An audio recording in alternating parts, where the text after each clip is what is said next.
radioactivité, c'est une propriété du noyau des atomes.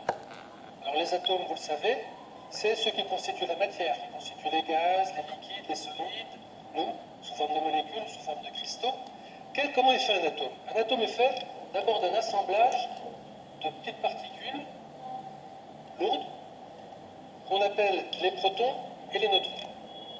Alors, ils ont la même masse, et à eux seuls, ils rassemblent toute la masse de l'atome, pratiquement.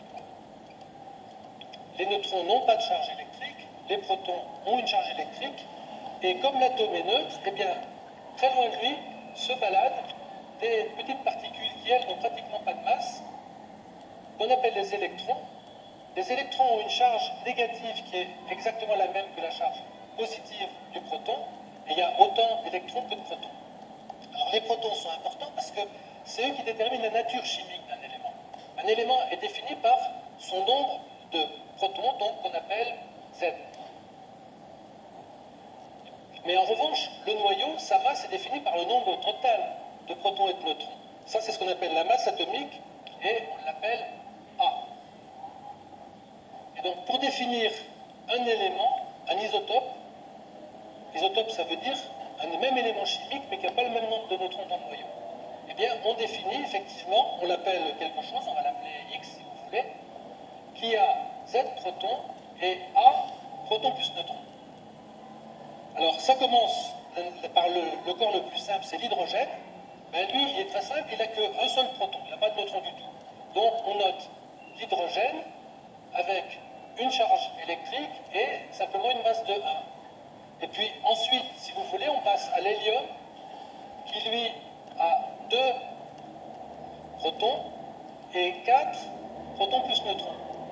On continue comme ça, disons le carbone, qui sert beaucoup, eh bien, le carbone, il a 6 protons et un nombre total protons plus neutrons de 12. Si bien que si on commence à mettre sur une figure, je trace comme ça,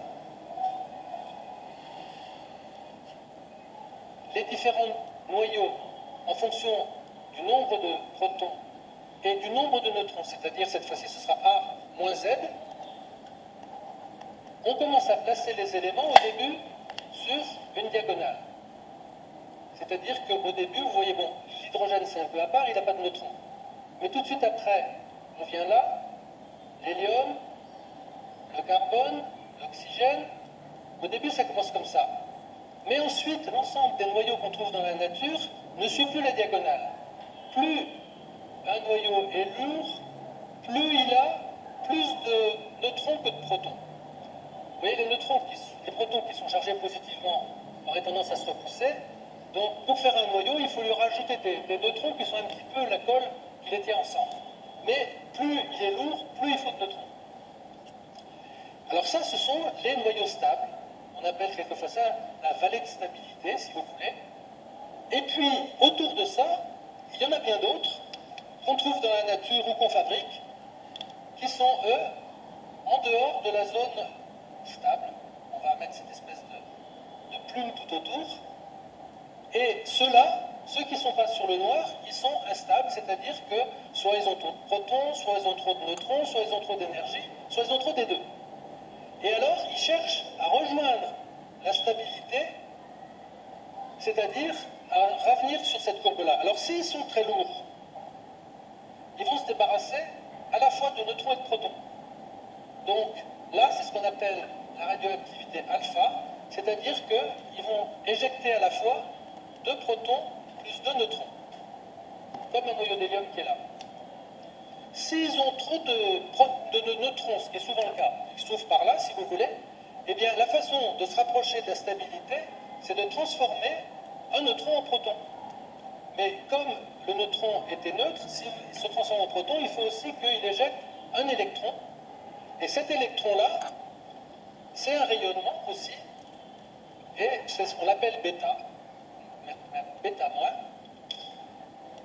Et puis, si vraiment il y a le bon nombre de protons, bon nombre de neutrons, mais que pour une raison ou pour une autre, le noyau a trop d'énergie, il est excité, alors cette fois-ci il se débarrasse de ce trop plein d'énergie-là, non pas en envoyant des particules, mais en envoyant un rayonnement qui est comme des rayons X en plus énergétiques, si vous voulez, c'est des photons, donc qui n'ont pas de masse, mais qui transportent de l'énergie.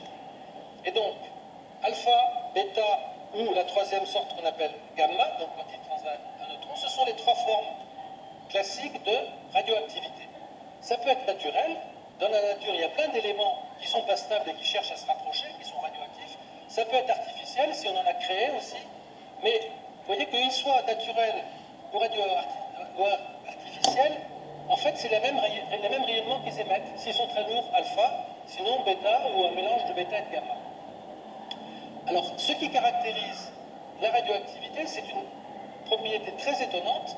Pour chaque noyau, il y a une durée très précise qui est la durée qu'il faut pour que la moitié d'un tas de noyaux se soit désintégré.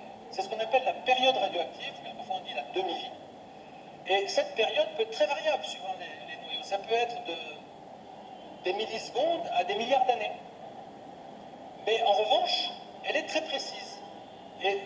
Et puis aussi, c'est un phénomène bizarre qui fait que si vous étiez capable de voir un noyau avec un gros microscope, et on vous dit celui-là, il ne va pas durer longtemps, sa période c'est de 2 millisecondes. Ben, peut-être que vous allez le regarder pendant un siècle, et lui, il ne voudra pas changer. Mais en revanche, si vous en regardez 1 milliard, alors là, vous savez avec une précision énorme, quand il vous en restera plus que 500 millions. C'est ça la période, et cette période est caractéristique noyau par noyau. Donc vous voyez, la radioactivité, c'est ça, ce sont des noyaux ou naturels ou fabriqués, artificiels, qui ont des excès d'énergie ou des excès de matière et qui s'en débarrassent pour rejoindre la stabilité.